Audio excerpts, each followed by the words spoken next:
All right, welcome back, everyone. We are discussing today uh, why do particular tribes dislike other tribes, and what's the triggers for that, and why does someone decide that this tribe's not right for me anymore? I got to move on. Okay, so Argyle, Yes. regarding tribes that are a little aggressive or don't like other tribes. Because the other tribes suck. The other tribes suck, right? They don't know what they're doing. What are they doing over there? Let's be real. Like, there's some tribes out there that really do suck. Like, the people who and I'm not saying that he's not, because I know how you are. The people that think Michael Jordan is the best basketball player of all time, like, that's a tribe. There's all the characteristics of a tribe. They've got the same worldview, and that's Michael Jordan is basketball god and nobody else really matters. Like, nobody else is in the same stratosphere. Don't ever mention anybody else. You ask them why, it's because, well, he's won 6 titles, and you talk about other people winning titles, they're like, whatever, they don't really care, whatever. That's a tribe. And they believe that all the other tribes suck. So I did this one. That's not a tribe. Get this one just for you. And I'm not a bronzexual, right? Because the Jordan fans have called the bronzexuals a tribe. It's a tribe. You like Bron, you're in the bronzexual tribe. But anyway, it's because all the other tribes suck. So to get back to your point, why do some tribes dislike the other tribes? It's because they think the all other tribes suck because they don't share the same worldview that they do, or the same desired outcome, right? I definitely think at a 30,000 foot level that's accurate. I still don't think Michael Jordan tribe's a tribe, but they're called the Jordanaires. I'm just saying. Killing me. Oh, the mail we're going to get over this one. They're organizing right now. All right, so let's take that stance for a second, because that's a pretty benign tribe if we're going to acknowledge it. Right.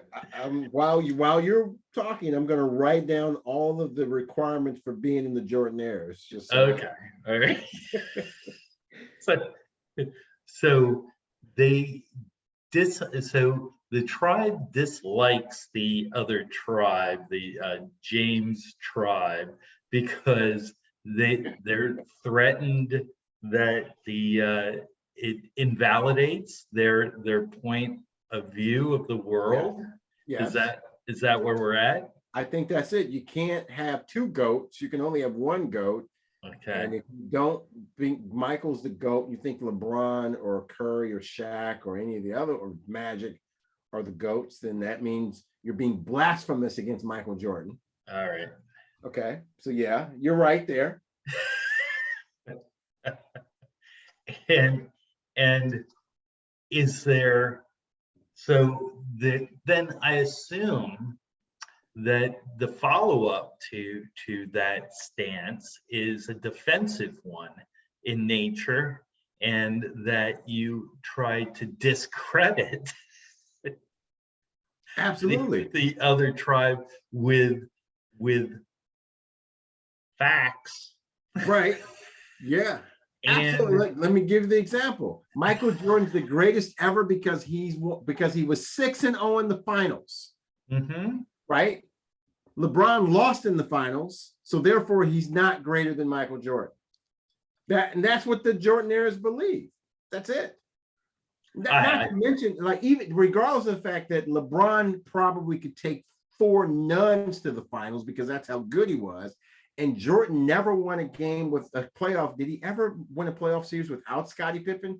I don't think so. 121 wins versus 119 losses. It's his record without Scottie Pippen. But to the Jordanaires, Jordan's the greatest ever because he won 6 titles, undefeated in the finals. Forget about the fact that Bill Russell was 9-0 in the finals. That doesn't count. But to the Jordanaires, to the Jordanaire tribe, Jordan's the greatest because he was 6-0 in the finals. That makes him better than everybody. All right. Next point. Greatest team player ever to play, but we'll go ahead and The greatest team player to play? You Yes. forget about the fact that his teammates hated him. Scottie Pippen is on TV 3 times a month talking about how terrible Jordan was as a teammate. Come on. This is the try. Not only is this I'm a not, try, but I I'm think not you're letting you. I'm not letting you suck me into this. But I'm just saying, it not only is a tribe, but you're in the tribe and you don't even realize it. All right, Oh. I'll get off of Jordan. All right. But the Jordanaires are our tribe. That's all I'm saying. Steph Curry for president. That's all. That's my last point. All right. I wouldn't reject that. I do watch Holy Moly. Oh my God, you gotta be kidding me. That might be the worst show on television. Oh my God. I watched it once and even a second time and then realized it's the biggest waste of broadcast space in the history of broadcast besides what they do on Fox. But anyway, I'm just saying. Besides the Sean Hannity and Tucker Carlson show. Well, it's not the live What? PGA debate, but So you were saying I would say yes. You were saying that, yeah, I guess why do some tribes dislike other tribes? Right. And we've discussed, that they look to discredit them just by their existence, right? Yeah, basically their stance on whatever it is, the topic du jour is just completely opposite of what, or I shouldn't say opposite, just completely devoid of logic by the other right. tribe. That's how they view it. Yeah. Right. So Yeah. it threatens that it kind of discredits them. And so from there, I think you have the opportunity for the other tribe to almost try to dissolve the tribe that is trying to, it discredits them by being an entity, being an actual entity, right? Yeah, absolutely. So, and then so that's a little, and that I think has some validity where there's credibility involved on both sides, or actual, I don't even want to say credibility, because some tribes have no credibility. They're just kind of made up stuff, but has power and has a place in the world, versus say a tribe that embraces UFOs, which I think certainly exist, but I'm not I don't find that as a if someone doesn't believe in it, I would discredit them as not wanting their tribe to exist. But you have some people that really focus in on, there is a being that's going to take us and save us, or just take us, one of the two. And then you have flat earthers that that exist, and people, I don't think anybody finds them threatening, or but Right. they do exist, and to eliminate them would be a service, but I don't think anybody really cares. Yeah. So let me make sure I understand this. So you think that there's I believe in UFO tribe. I believe in UFOs tribe, but you don't think there's a Jordanaires tribe? I'm just saying, like, I think the Jordanaires tribe is far bigger than the UFOs tribe. I will acknowledge there's a Jordanaire tribe, there's a TB12 tribe, there's a LeBron James tribe. I will give you that. Now, is that, are those tribes substantial enough to actually have any meaningful relevance in this world? I think probably all of the above. I mean, with the UFO, with the UFO tribe, yeah. I mean, I don't know if you ever listen to the show Coast to Coast Radio. So Coast to Coast comes on. You can find it. Do you have Sirius XM radio? I do. So Sirius XM 146, maybe 146, 147. It's the trucker station, right? Okay. It's the station that the truck drivers listen to, and I think it's like truck driver radio or whatever. They air the show called Coast to Coast every night. From 1 o'clock to 5 a.m. on the East Coast, from noon to 4 a.m. in the Midwest. And it's all about like UFOs and ghosts and Bigfoot and all of those things. I've been listening to it for like more than a decade. And yeah, so there are a lot of people in that UFO tribe because they call in to Coast every night. Some of them talking about their real close encounters with UFOs. So there's a bunch of them. It's hard to tell how many of those people are actually, have had some sort of encounter versus those that have probably just had too much bourbon that night. Right. But, no, it's a tough one to validate if you actually did. Yeah. So that, I mean, it's a great show. I mean, if you're ever up one night, again, it's on that. You can probably find it on any AM station as well. It's called Coast to Coast. It's been around for a long time. They talk about everything from light beams to UFOs to the metaphysical to ghosts. It's a really good show. But to your point, I would think that the UFO tribe is valid. The Jordanaires are a valid tribe. The Bronzexuals are a valid tribe. Soon we'll probably have a Chef Curry tribe after he just won his most recent championship. And there's a Wayne Gretzky is the greatest hockey player in the history of hockey tribe. So I think you're right. I think there is some validity to all of them, I guess. Yeah. So all right. So where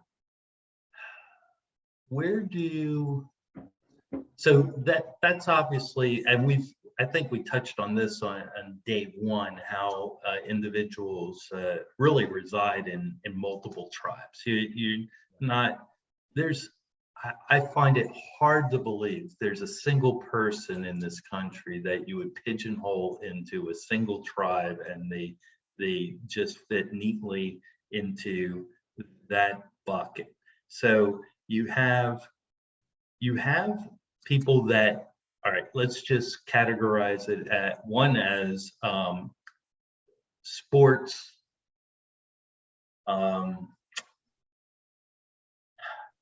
fanatic. I don't know what fanatic or sports enthusiast type of tribe.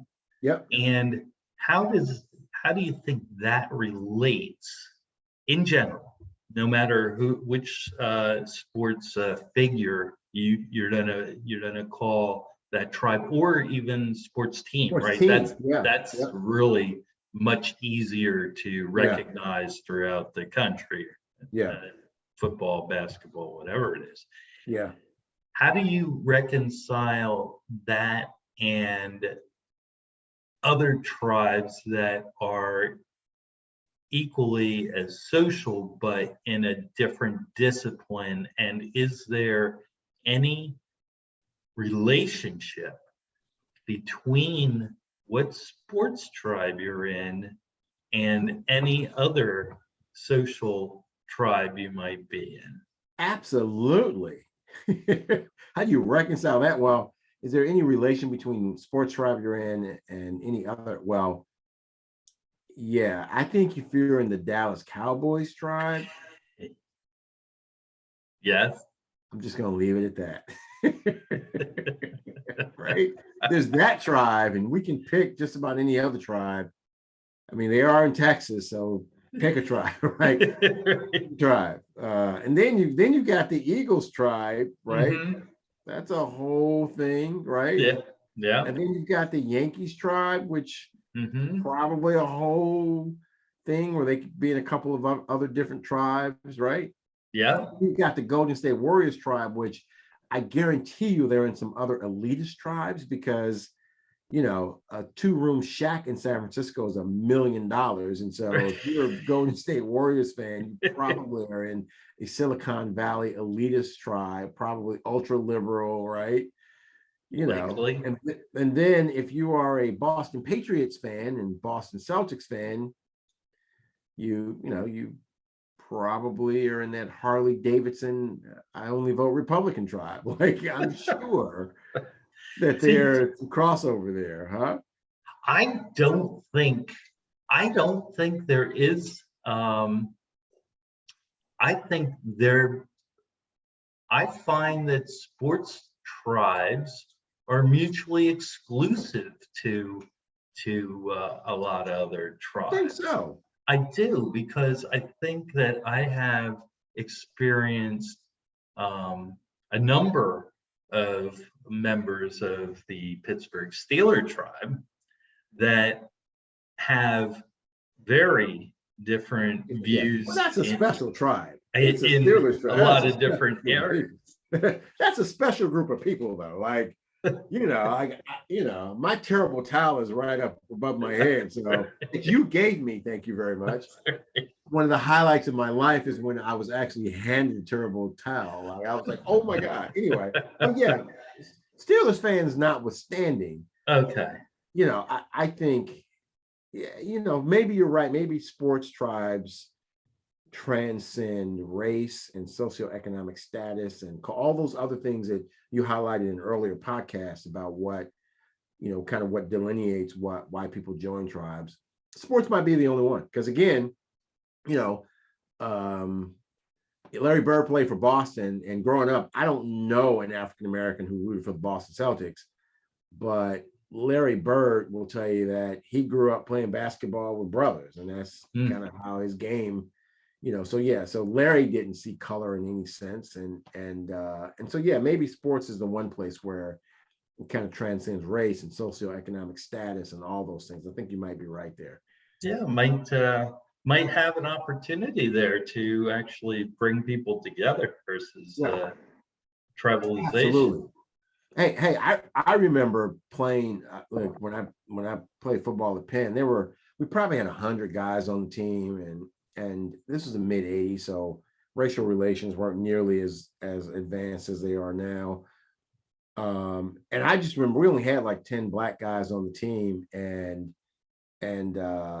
and we would get into arguments over music because Yeah. the concept of playing hip hop at the time was called rap. The concept of playing rap in the locker room was just non-existent. Like it wasn't going to happen. It was Guns N' Roses or something else. And I'm not even sure where I'm going with this point, except to say that I think now, because of the way sports has advanced in society, I think it does. It's its own tribe. Like sports, football players and people who love football are their own tribe, and they don't really care about race, religion, culture, money, any of that stuff. It's like it's the football tribe, right?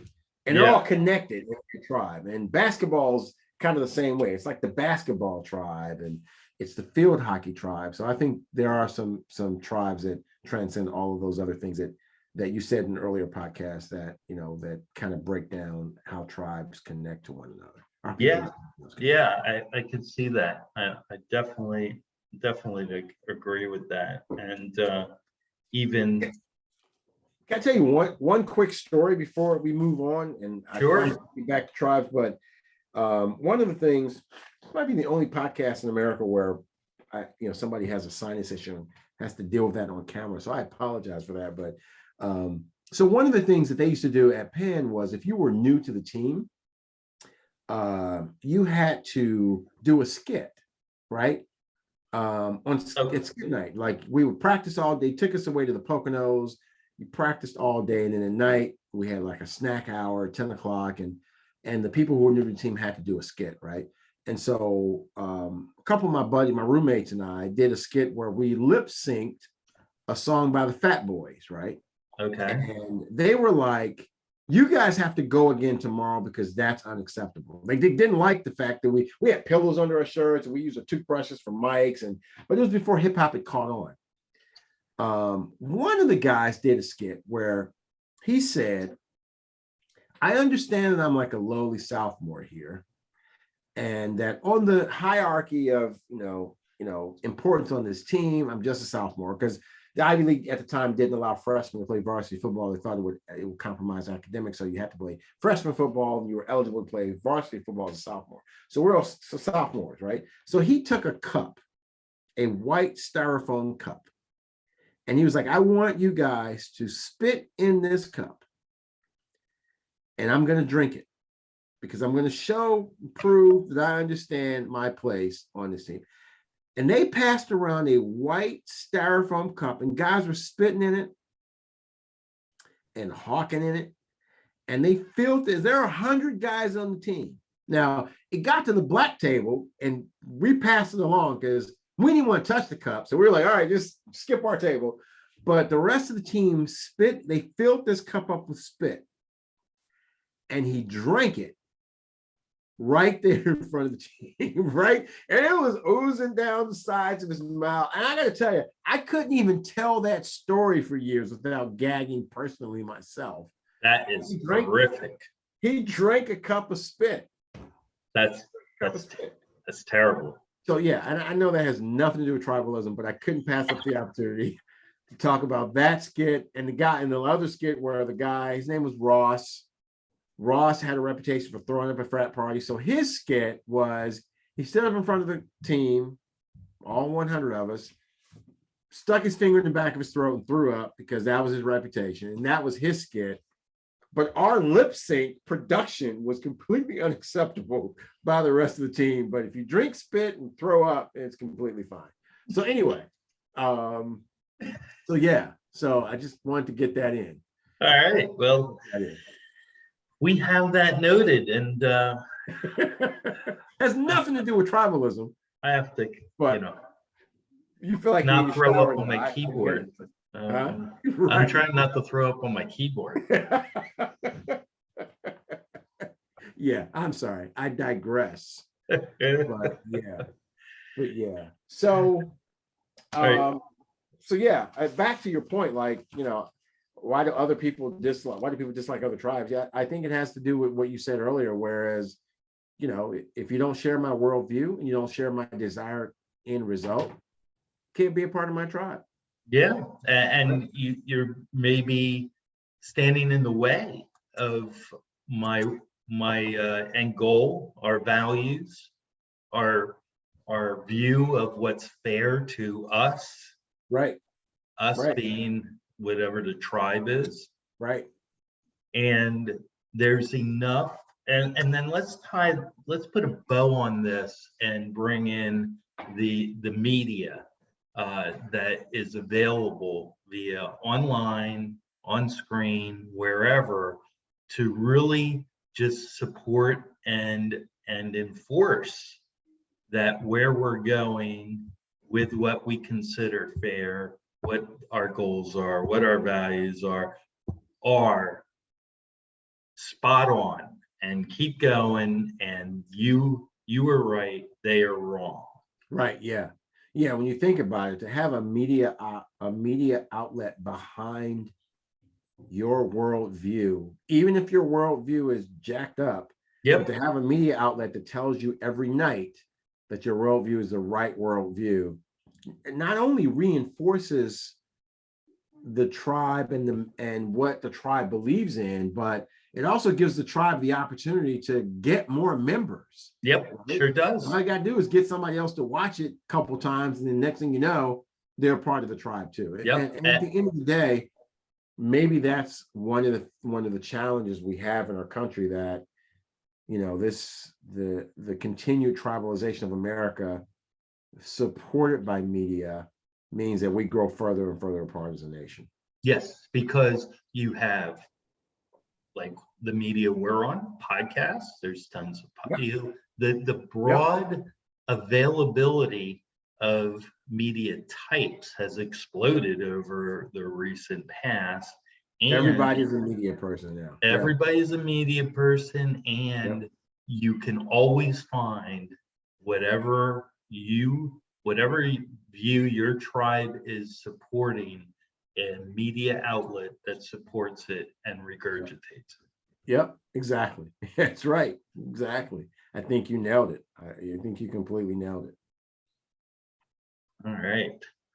Well, this was another fun and exciting episode. It was. It really was. And remember, today's episode is brought to you by the Bronzexuals. When you absolutely positively have to make it to the playoffs and finals, call LeBron James.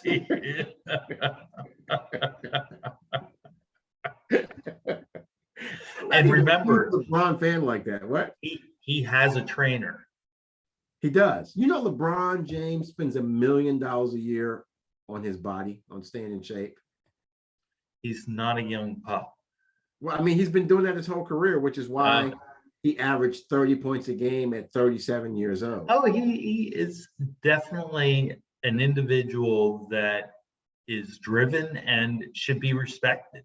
Did you know LeBron James once scored the last 25 points for the Cleveland Cavaliers in a basketball game that they won? The last 25 points by himself. So his teammates gave up on him.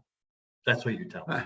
No. What I'm saying is that he was playing with a rec team league and he took them to the playoffs, is what I'm saying. He went to the finals with a dude named Dellavedova. Like, Dellavedova was his point guard. He still went to the finals with Dellavedova. You know what Michael Jordan would have done with Dellavedova? Right? Jordan wouldn't have passed him the ball, first of all. Right, exactly. Jordan would have been like, you sit over there. What? You sit over there. You sit over there. Right. So here's the thing. So I know we're coming to a close in this podcast, but come on. The Jordaners act as if Michael Jordan only played 6 years in the NBA. They forget that his first 8 years, he would get knocked out of the playoffs in the first round. LeBron James was going to the finals by his second year in the league. And then he went to the finals 10 straight years with rec league players. That's all I'm saying. That's all I'm saying. I highly doubt that's all you're saying, but we're going to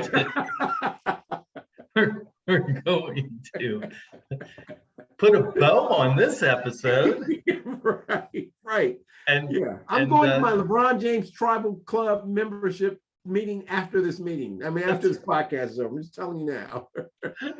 Well, next episode we'll focus on curling. Curling's it's a great sport. I love curling. I lived in Omaha. They would hold the U.S. National Curling Championships right there in Omaha. I do curling, and my family hates me for it when it's on. You really do like curling? Yes. Oh, excellent. We should do one of our episodes like from the curling finals or something, dude. It's awesome. That's right.